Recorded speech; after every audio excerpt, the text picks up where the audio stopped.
We recently had a brother and sister from the Netherlands come and stay with us, and in our conversation they shared a lot with me about how it is riding around northern Thailand on a motor scooter. I hope you enjoy this conversation as much as I did. So tell us a little bit about your journey. How long have you been in Thailand? For about not even, a bit more than a week, Yeah. I would say. Yeah. I arrived from the Netherlands last week, Tuesday. Oh, okay. So on the 26th Yeah. of November. And then you came over the border Also that morning. Okay. Yeah. And where had you been? I was in Laos before. Oh, okay. Yeah. So I did 2 weeks in Laos, and then I crossed the border at Chiang Rai, and we met up there, and then we went to Chiang Mai. Okay. Yeah, cool. Okay, so you flew up to Chiang Rai.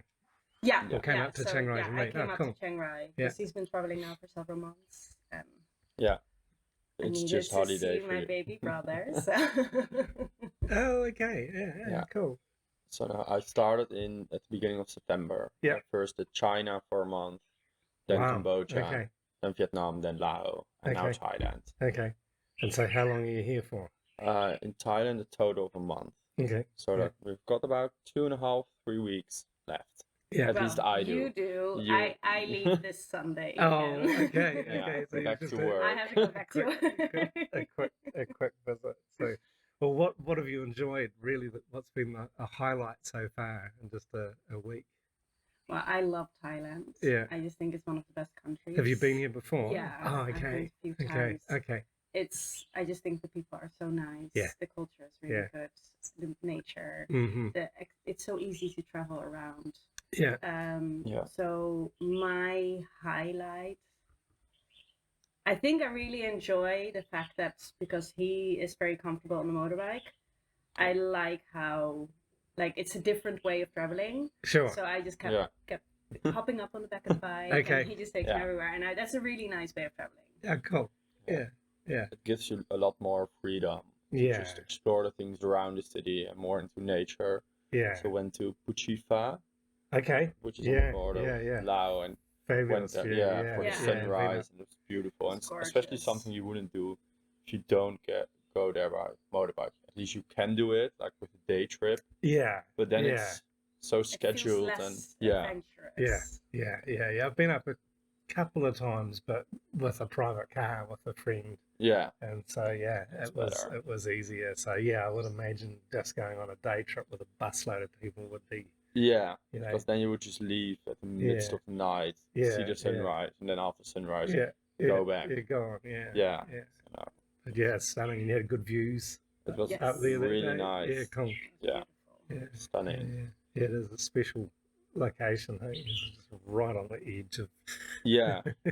It's really impressive to watch, and then you look over it's not really the clouds, but it feels like you're looking over the clouds. Yeah. It's gorgeous. Yeah, cool. Good. And have you been in Chiang Mai at all? You spent some time in Chiang Mai? Yeah. We spent like 2 nights there. Yeah, we spent 2 nights. Okay. In the old city, so we walked around the old city a lot. And we're heading back there 2 nights. And then we're gonna spend a night in Nimam. Niman area? Okay. Yeah. The more hip and urban area. Yeah. It's probably the area of Chiang Mai that's changed the most in the time that I've lived. I've been here for over 20 years. Oh, cool. And a cool. lot of the older parts of town have hardly changed at all, but Niman is just like crazy different. I can imagine. But I hardly ever go there. Yeah. It's usually too busy. And I only drive a car. I don't ride a motorcycle in town, so driving there in a car is always a pain. Finding parking, just so busy. Yeah. But it is pretty cool. Lots of good places to eat and hang out. Nice. That's why we picked it. Because we walked for 2 days around the old town, and we did the Sunday market and everything. Okay, great. We did like a city tour, and then he said like, oh, there's another area where it's like a bit more like hip. Coming up, and a lot of cocktail bars. So we're like, okay, we'll do 1 night there before we fly to Bangkok. Okay. So you're going to fly? Yeah. The train was sold out. We were too late. Okay. Yeah. I'm sure that must be. I vetoed the night bus. I guess, yeah. Yeah. But I guess it must be quite strange coming from Europe to have such an antiquated train system here that you can't book online or that. But you could, so we were just too out, late because that was the thing. Like we should have booked when we saw the ticket because we thought we could have found a different website. In the end, we were on the right website, so that wasn't the issue. But now, when we checked the sleeping, so and then you just have. I'm not doing 12 hours on the train without a bed. Yeah. Not doing the night bus. Yeah.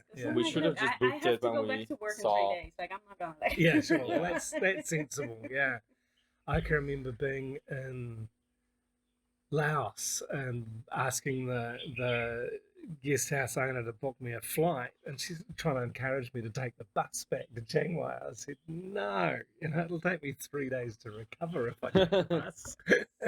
If I fly, I'm there in an hour. Yeah. No, I can do it. Like I've done it when I was traveling, like for a longer time earlier this year. Because then it doesn't really matter. You go with the flow, and that's right. Yeah. But now when I have to go back and work. In a few days already. Like, it's not happening. Yeah, it took him a bit of against his principles. But it's fine. No, and the flights are really cheap. Well. Yeah, that's right. Cheap and convenient. In the end, much more convenient. Yeah. Than we tried with the train. Yeah. We tried. If they had buses like in Vietnam, I would have taken a bus. Yeah. That's in Vietnam. Apparently, you have really comfortable. Oh, okay. Wow. Yeah. Like the buses have like full beds. Wow. So you actually have like your own cabin and you can just lay down. Oh wow. So it's fine to be like a sleeper bus for 12 hours. Yeah, sure. It's like a moving hostel. Yeah, that's right. That's it. Yeah, you save on the accommodation. Yeah. You do it all at the same time. So yeah, good. Bits and pieces. Like hopefully people will hear about you riding a motorcycle and how good it is and stuff like that. Oh, okay, maybe it's something it is good. It's not too difficult. Anything. No, not at all. Especially because the roads are so good. Roads are really good here. That's the difference. Like in Laos is just terrible. In Vietnam, it really depended on the area how the roads were. Yeah. But if the roads have so many potholes and so many places with just gravel and being narrow, all that stuff, then it requires you to be much more focused. Sure, absolutely. And know what to do when it goes wrong. Yeah. And here you just have like all the way up to the mountain. It was perfect. Yeah, the ride is really, really good. Keep it well. The Phu Pha. Yeah. I'm bad with names. Even up to Phu Pha, they kept saying like, no, it's too, like you can't do that by yourself. You can't do it by yourself. It's too dangerous. And we looked it up, and it was online. They said like, oh no, you actually can. It's not too bad. And then we did it, and I was like, I'm a bit confused why even online they said you had to be very careful. The only thing you have to know how to brake carefully. Yeah. So you don't overheat your brakes. Sure. Yeah, definitely. It is.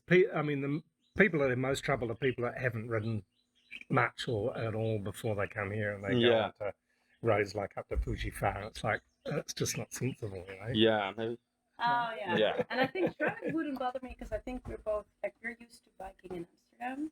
Oh, of course. Like the traffic part is so ingrained in the. Be aware of your surroundings. Always pay attention. Always watch where you're going. Where are you on the road compared to everyone else? So for me, I've driven motorbikes in Thailand before. It was just because I am not used to driving hills. That's why I would be more like I want him to drive. Sure. Yeah. You don't have many of those where you come from. No hills. No hills at all. It's just flat. So you're from Amsterdam? Or you live in Amsterdam? I used to live in Amsterdam. He still lives in Amsterdam. Yeah. I'm in The Hague. Oh, okay. But we're from the east of the country. Oh, okay. Near Arnhem. Yeah, it's all so close by in the Netherlands. Everything's close. Yeah. 2 hours apart. That, in general, that's and the train system is, even years ago when I was there, the train system was incredible. It is. We like to complain about it a lot in the Netherlands. In my opinion, the train system got worse. Oh wow! Okay. But it's still one of the best in the world. Yeah. It's actually I'm really our train. That's just pretty much. Okay. I have a car, so I don't use the train that much. And every time I use they won't go. Oh, So I'm going to the airport, and I'm like, I'm going by train to the airport. Wish me luck. Trains won't go. Oh no. So I have to call someone to like pick me up from the train station to drive me to the airport. Wow. So I'm very unlucky with the trains. But in general, it works really well. Yeah. Yeah. But you ride motorcycles in the Netherlands? It's not that common as it is here. Yeah. But people do. Yeah. But Yeah. I would say in general, people just. It's bike or car. That's the basis. Yeah. But you've got so many dedicated bike lanes in the Netherlands as well, which is that's gotta help. That's gotta be, And our whole traffic, like to get your driver's license, you pretty much get ingrained in the bike rules the road. Whatever happens, cars are fault. Yeah. That's how bikes bike, Wow. and that's how cars drive. Wow. The car will always be at fault. Wow. So you have to watch out for the bikes. As I now drive quite a bit, and that's how you drive. Be very careful around bikes. You never know what they're going to do. Make sure that. But you've got an awareness of them because there's so many of them, and that's like motorcycles here. Yeah. You take off from any intersection at Chiang Mai or any of the big cities, there's a bunch of bikes, a bunch of motorcycles in front of you, and you've just got to be careful navigating them. So that's definitely the same. Whereas somewhere like New Zealand, where there's not many bicycles or motorcycles, people aren't aware of them, it is more dangerous. It is, because then you're not used to it, and you don't know how they're going to behave. And it's too, because for us, because I've driven in New Zealand and in Australia, it was so easy.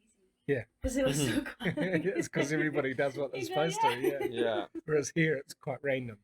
Yeah. Until you get used to it. But I realised a few years ago I've driven more in Thailand than I ever have in New Zealand. I've had a license longer here than I ever had when I was living in New Zealand, and I actually like driving here more than at home because there's just a bit more wiggle room. There's just a bit more freedom, and I can imagine. It's more entertaining. Yeah, it's just more relaxed. And once you get a feel for the way the traffic flows. And that's, I mean, anywhere you travel, you've got to be aware of, like okay, how do people drive here? What's the traffic flow like? And if you can sort of fit into that groove, then, you just sort of go with the flow, and it's not a problem. So, But certainly when you've got a lot of bicycles or a lot of motorcycles, then the people in the cars and the trucks are more aware of them when there's not so many. Yeah, definitely. And it tends to be safer because of that awareness. Yeah, because I think it's really unsafe if you bike. You see, like in London, I would say mostly in America, like it's very unsafe as a biker. Because the cars aren't used to them. Yeah, it's good. Anyway, I better stop talking and let you guys get going. You want to go down to see Opla? Yes. Yeah, that would be nice. And I think we will take our bags, right? Yeah, we're gonna. Oh, okay. We're gonna ask the bike rental guy if he can leave it there. drop them there. That's a good idea. Yeah. Sure. Yeah, good idea. We think that will be fine. Yeah. Oh, I'm sure that'll be fine. Yeah. Thai people really helpful. Yeah, really. Just still blows me away after being here for so long. They're so accommodating and kind, and so that's why I stay. Yeah, we get it's so lovely. That's why we will come back again and again, probably. Yeah. To Thailand. A lot of people do. Yeah. Thanks very much for watching another travel story from Suan Sok Homestay. If you'd like to see more of these, please check out this playlist here.